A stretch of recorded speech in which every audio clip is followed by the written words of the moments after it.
The 2025 NCAA March Madness Men's Tournament is back, and this time it is bringing all the feels. The biggest event in college sports tips off March 18th, and you don't want to miss a second of the heart-pumping action. Catch all the clutch shots, big-time plays, upsets, Cinderellas, Blue Bloods, and more.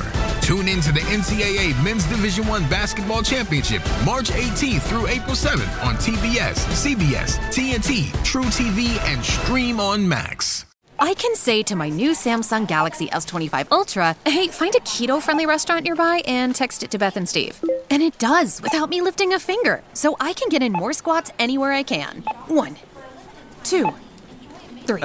Will that be cash or credit? Credit. 4. Galaxy S25 Ultra, the AI companion that does the heavy lifting so you can do you. Get yours at Samsung.com. Compatible with select apps. Requires Google Gemini account. Results may vary based on input. Check responses for accuracy. This episode is brought to you by Indeed. When your computer breaks, you don't wait for it to magically start working again. You fix the problem. So why wait to hire the people your company desperately needs? Use Indeed's sponsored jobs to hire top talent fast. And even better, you only pay for results. There's no need to wait. Speed up your hiring with a $75 sponsored job credit at Indeed.com/podcast. Terms and conditions apply. I was never really a runner. The way I see running is a gift, especially when you have stage 4 cancer. I'm Anne. I'm running the Boston Marathon, presented by Bank of America. I run for Dana-Farber Cancer Institute to give people like me a chance to thrive in life, even with cancer. Join Bank of America in helping Anne's cause. Give if you can at BofA.com/supportAnne. What would you like the power to do? References to charitable organizations is not an endorsement by Bank of America Corporation. Copyright 2025. You're listening to... They're gonna call it a hard foul. They're gonna call it a hard foul.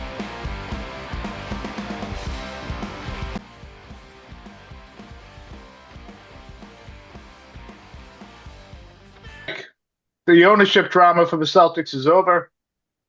William Chisholm, originally from Georgetown, Mass, and now somewhere in California, owner of a private equity firm, which, really aren't the coolest people in the world. But anyways, owner of Symphony Technology Group, is now the new owner of the Boston Celtics for a record bid. And this is kind of the jaw-dropping part. Initially, it was reported for $6.1 billion. It sounds like when everything is done and signed, it's going to be somewhere around $6.7 billion, which, surpasses what the Washington Redskins were sold for just a little over 2 years ago. And I guess now the Washington Commanders. So historic sale amount, if you care about that stuff. But is there was some talk, and even on this pod, whether they would get to that number that they wanted. What are your initial thoughts here on really an important day for the Celtics in the Celtics history?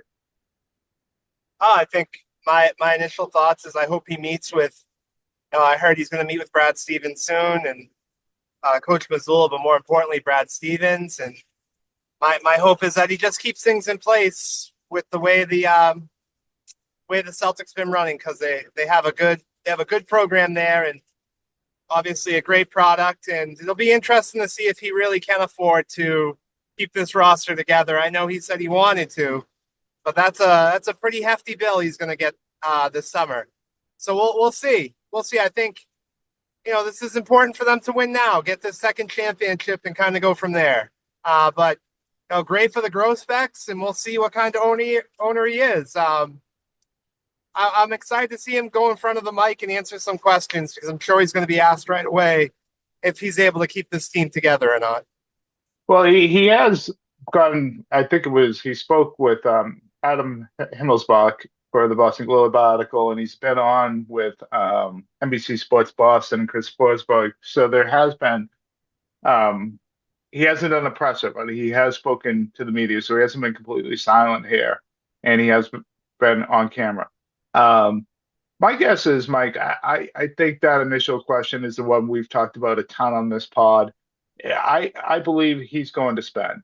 And I believe he'll spend heavily into the tax next season.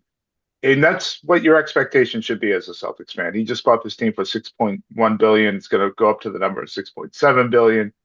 Um, I I think your expectation and your belief is now is that this guy with this deeper pockets absolutely should, if he says he cares about the Celtics team as much as he says he does, spend to keep this team at a championship level. That doesn't mean players may still go out. I think absolutely players still may go out, but I wonder if those will be as much basketball decisions as you would as they will be financial decisions coming up. And so I do think, will the tax bill be 500 million every year? No, but I think you're going to see him competitively spend at least initially here.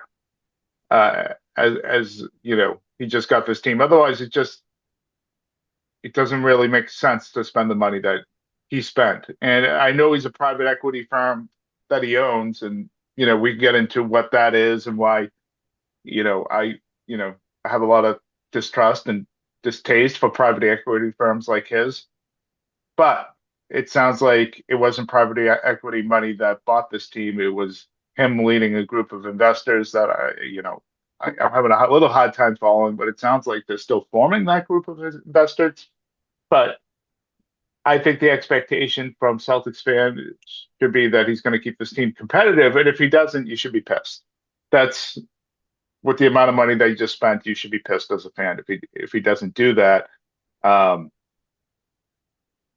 I kind of think he will. Mike, are you surprised they got this type of money? The gross specs, 6.1 billion. There was a lot of talk of whether they were going to hit the $6 billion number because of the restrictions on bringing in revenue as a Celtics owner that we all know about the stadium, and not a great contract even with the local TV market here. What are your thoughts? Are you surprised, or did you kind of see them always getting here at some point? I mean, we had people on who said that they didn't think they would get, and there's a possibility they may not get 5 at one point. So I mean, I was surprised, but I don't know. This is capitalism at work, Jim.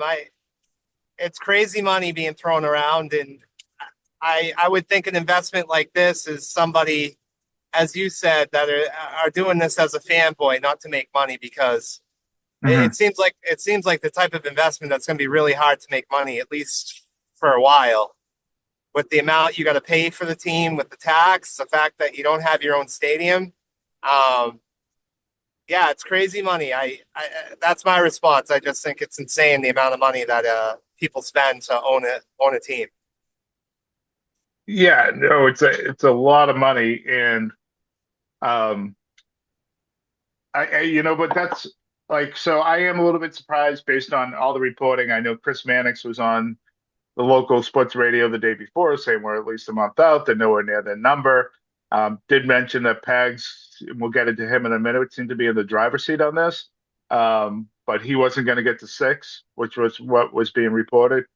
I do think that $6 billion number was not just important for the Celtics. I think it was very important for the NBA. We can get into why. But as a fan, it's a good number because that means you absolutely have one of those owners that has the ability to dig in deep, like the Clippers, like the Warriors, and spend to limits that you want your team to spend to. So, from that aspect, now, what will he continue to do that in the long term? That remains to be seen. We were certainly all happy with how John Henry approached the Red Sox, and all of a sudden that shifted when he got into other business interests. So initially, this is very good, but you never really know down the road. The NBA is different than baseball, though, because at some point, Tatum and Brown are going to get older. 7, 8 years from now, whenever it is, and you can't just buy your way out of a problem in the NBA. You have to, at some point, draft and develop. So I'm sure there'll be lean years, like there were with previous ownership when Danny Ainge was the GM, where they had to rebuild this thing. But I think when they're good enough, they're going to pay their guys. I mean, they got the owner to do it. What you hope is, Phoenix has the owner to do it too, and he's got deep pockets. What you hope is that the owner doesn't step in and start making decisions, doesn't start trading away draft picks and pushing guys out of the front office to bring in a Kevin Durant when he's 36 years old.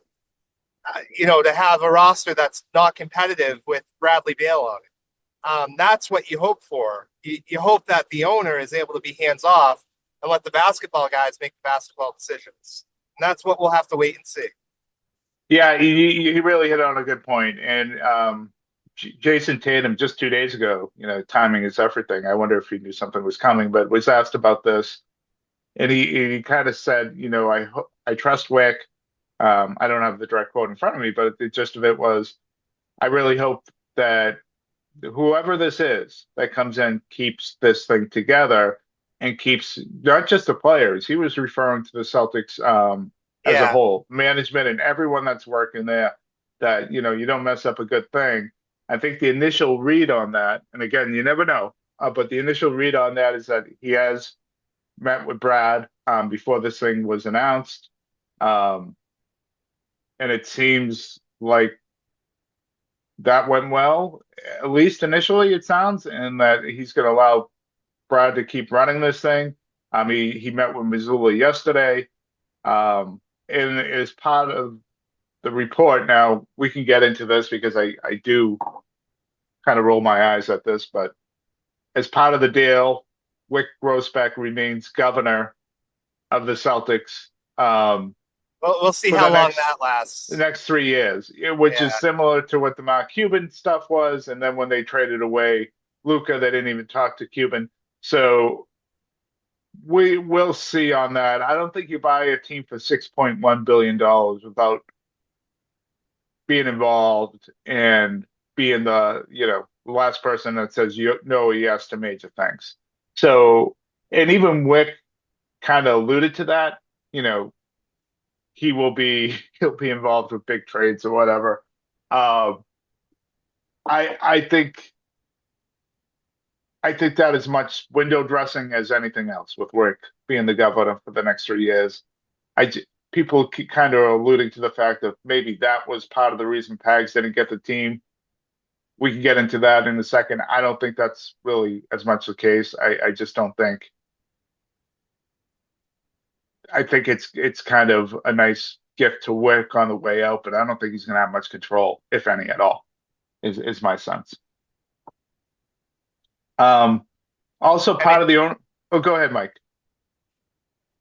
No, go ahead, Jim. It's fine.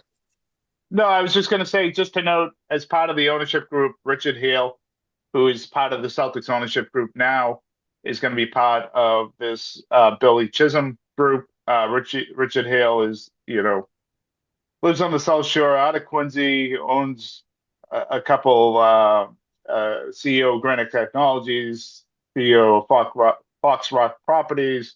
If you live in the South Shore, you know that, the YMCA has a building named after him. He, is a philanthropist and has, spoken at the graduation of Quincy College and UMass Dartmouth and gave each student money as they graduated. So he's well known around here, and he is part of this investor group as well. Just as a side note. That's great. Yeah, a lot of local roots here. Where does Chisholm live now? Is he living out in California? He's out in California, yeah. Yeah.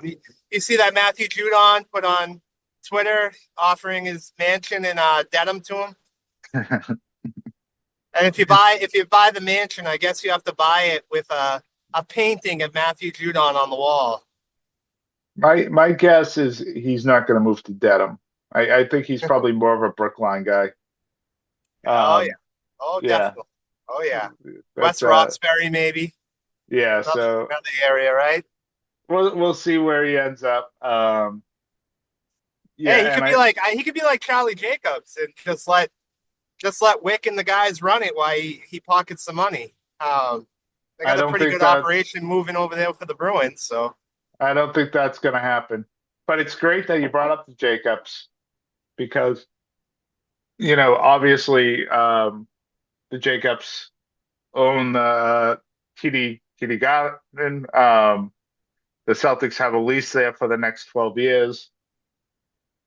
I don't think you make this type of acquisition without the thought of the Celtics having their own building at some point. Oh yeah, they And have to.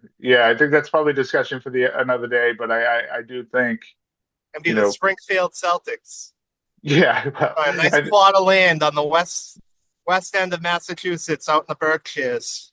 yeah, I find that to be unlikely. But I do think somewhere in Boston at some point they're going to look to move and build their own stadium and probably entertainment area, and which the Celtics will control.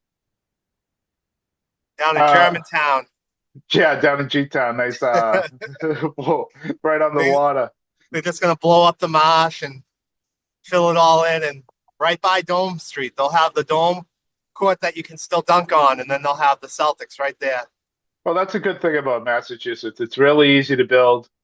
Here, there's no environmental regulations or energy regulations. It's the reason why housing is going up just everywhere because there's no government red tape at all. No, there's none at all here in Mass. You want to build a toilet for the homeless? That's going to cost you $2 million. I know. An outdoor shower? Oh, now we're getting into the double-digit millions. Oh, God. We can't have solutions here. You want to build on a bike lane? No, don't do that. Oh, God. So, Mike, the other thing, and Shaughnessy wrote a column this morning about Pags not getting the team. He made an inference of Wick and Pags maybe not being as close as they. Shaughnessy's usually on top of that stuff if he has a sniff at something with stuff like that. This one felt like speculation. He did call Eric Grossbeck, the father, and he basically just said we sold it to the highest bidder or something like that. I do think so. And wasn't there more interest attached to Chisholm or something? I don't know how it works, but can't the NBA or the Celtics make more money off them too with this? It was something I was reading that there's going to be higher interest rates that Chisholm's going to have to pay with the way he's bringing in the money, and that's going to bring the Grossbecks even more money. Perhaps. I do think too that $6 billion number mattered to the NBA. They want to expand, whether that's Las Vegas and Seattle. I do hope it's Seattle or another city with Las Vegas. So I think setting an NBA franchise price around $6 billion before expansion mattered. And it mattered to the other owners. Obviously, this is all money-making business. And so I think, ultimately it's Wick's decision, but I think there was probably Adam Silver talking to him, let's do everything we can to get to the $6 billion number. And if you read Hag's kind of statement, it says it was a record-breaking offer. Well, a record-breaking offer for the NBA would be, I think the Mavs just did a little $400 billion, right? So it would be a number north of that. So if they were in the 500 billions, how close to six? I mean, if they were in the 5 billion, how close to six did they get, right? And I don't know, but I do think this probably just was a financial decision at the end of the day.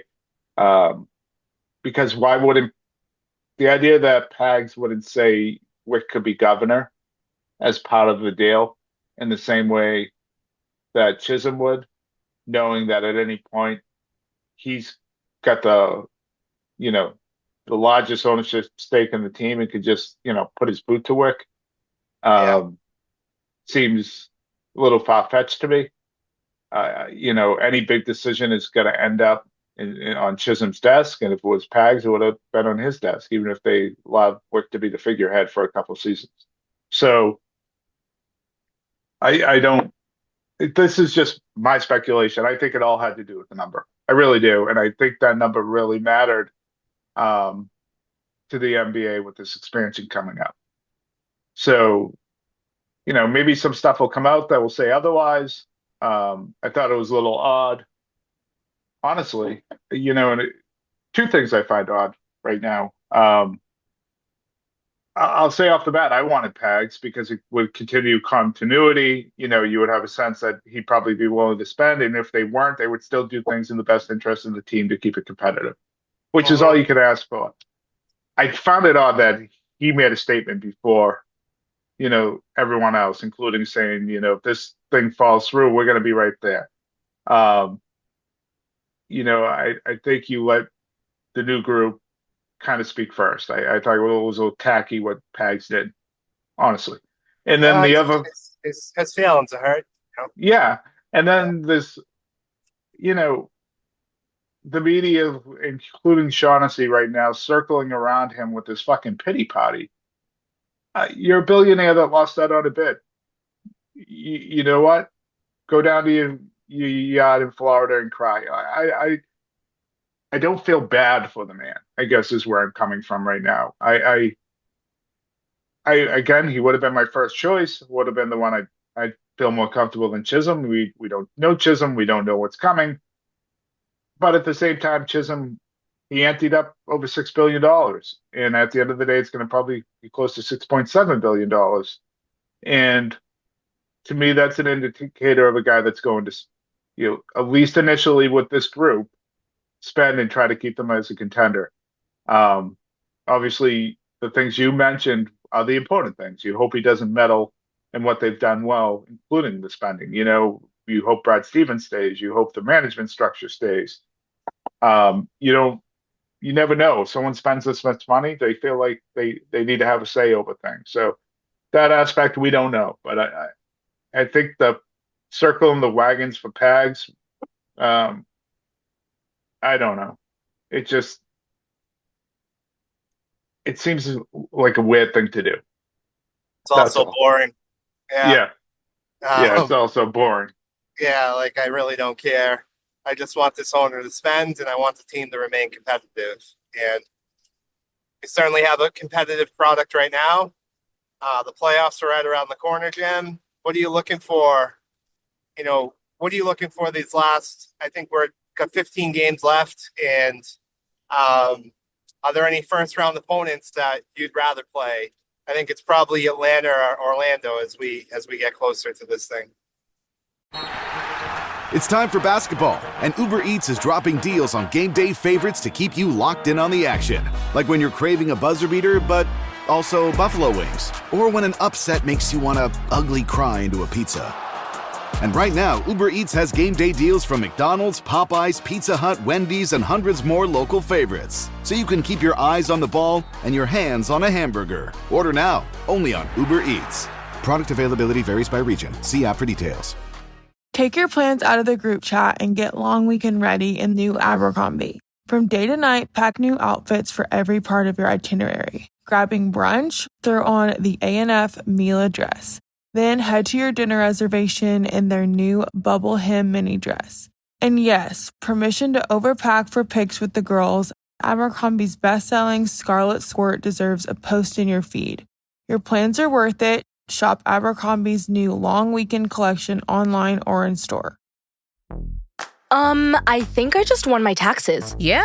I just switched to H&R Block in about 1 minute. All I had to do was drag and drop last year's return into H&R Block, and bam, my information is automatically there. So I don't have to go digging around for all my old papers to switch? Nope.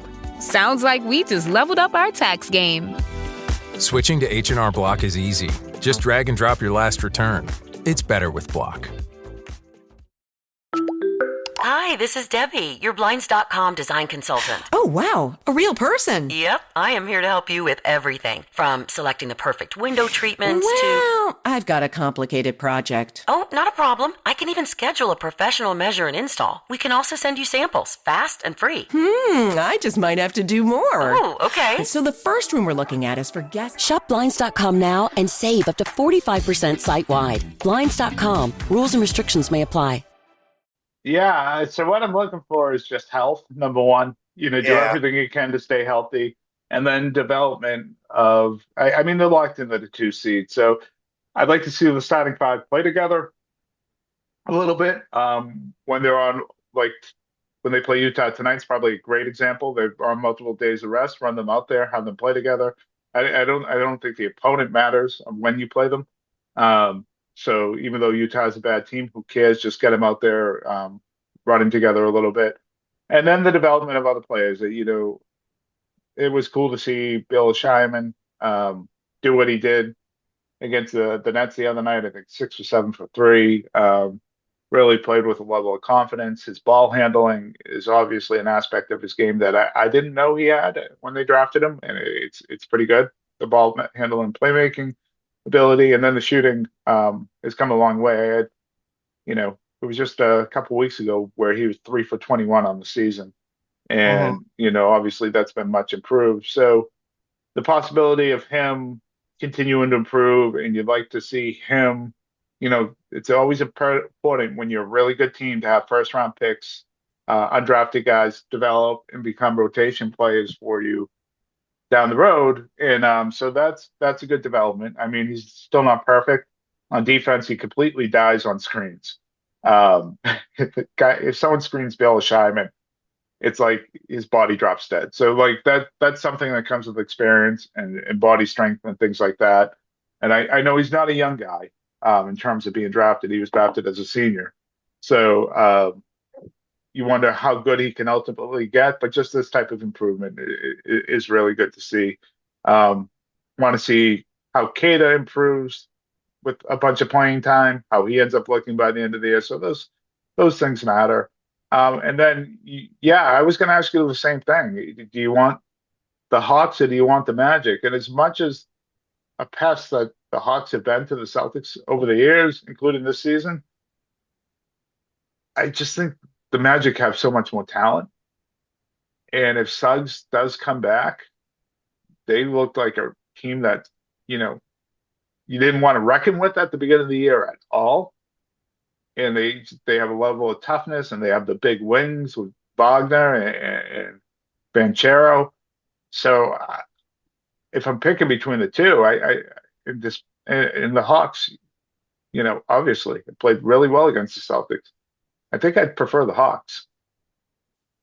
How do you feel? Yeah, I would prefer the Hawks as well. I think the Hawks would be a competitive series, but I think it would be less physical. Yeah. And the Hawks are a physical team, but I just think the way Orlando's built, it could be a taxing series where you might look at somebody getting banged up. Obviously, the Celtics are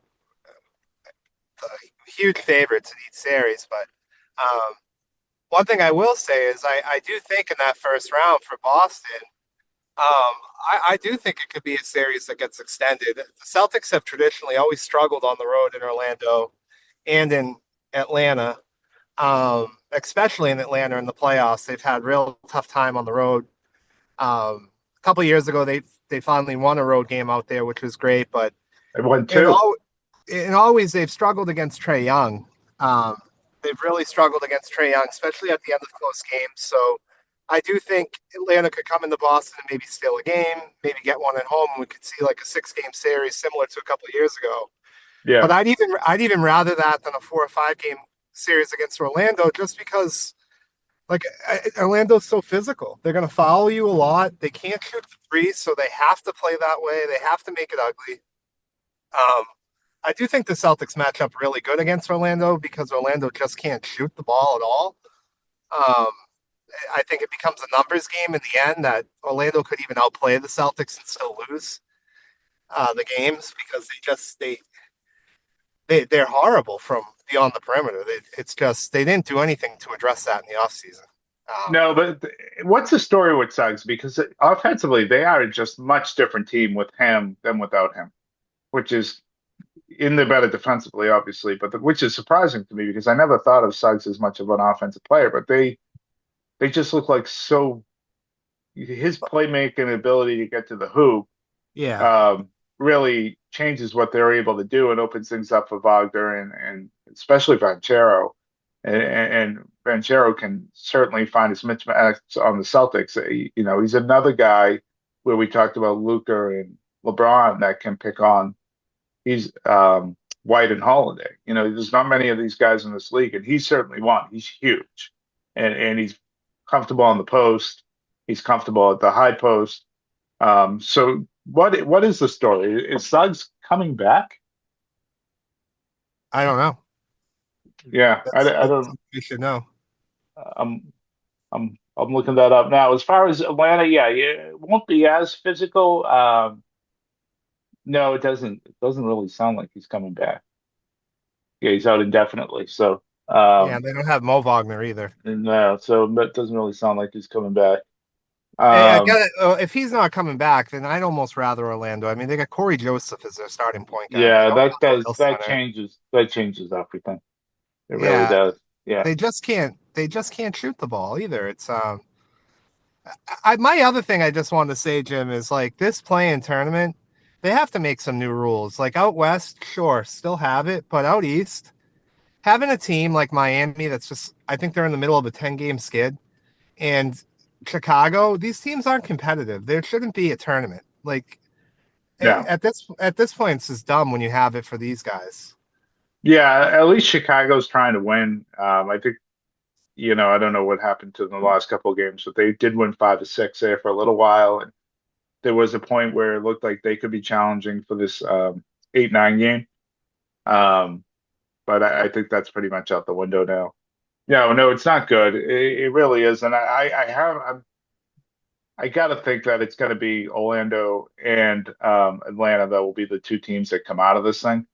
I know it's a 1 game playoff, but it just they're both so much better than Miami and Chicago. Even talent-wise, it's just so much better. So And now is Milwaukee, as we think about the second round too, is Milwaukee close to catching the Knicks for that 3 seed? Because they've been playing really well. yeah, so they're right now. They're no, they're not close to catching the Nets. They're close to Detroit's closer to catching them for the 5 seed. Milwaukee's a game out of Indiana for the 4 seed. They're four Okay. games out of the Knicks. So the Knicks are, unless they have a collapse. Well, you've been watching them? Yeah, I know. They're 3 games up on Indiana. I would think they're going to be pretty secure in that 3 seed. But that first round series is going to be really tough for the Knicks because they're going to end up with either Milwaukee, Indiana, or Detroit. I don't think the And Knicks are getting out of the first round. they may not. They may not. And I tell you what, too, They got both players the yelling at coaches. both the Cavs and the Celtics are going to have legitimate second round series because you're going to see the Cavs either match up against, one of the Pacers, Bucks, or Pistons, and the Celtics, similar, with the possibility of being the Knicks. If it's the Knicks, I don't know how legitimate of a second round series it would be for the Celtics. I think they'd win in 5. Me But too. those other teams, yeah, the way they're playing, of course, the Pacers give the Celtics a ton of issues. The Pacers have played well against Cleveland this year as well. And the Detroit is playing the best out of all of them right now. So you have some really good potential second round series, and then in the first round, the 3-6-4-5 is going to be really interesting to watch out east because they're all pretty good teams, just probably like a level below Cleveland and Boston. Um, and those first round series should be wars, I would think. Yeah, it should be. I'm looking forward to it. Just real quick down the stretch, I'm looking for the same thing, health, Jim. Just maybe getting Holiday in a rhythm, which they seem to be doing, which will be good for the playoffs, and we'll get it going here. So I got to get off pretty soon. I don't know if there's anything else or. No, Mike, we've got to say we are brought to you by the what? Fan Sports First Network, bitch. Fans First Sports Network. That's right. We should have said it at the beginning. Smash the subscribe button. Nail the like. This podcast is fucking hot. And if you're watching us on YouTube, we'll put up a funny picture of Mike because he's in his car. All right. We'll talk to you soon.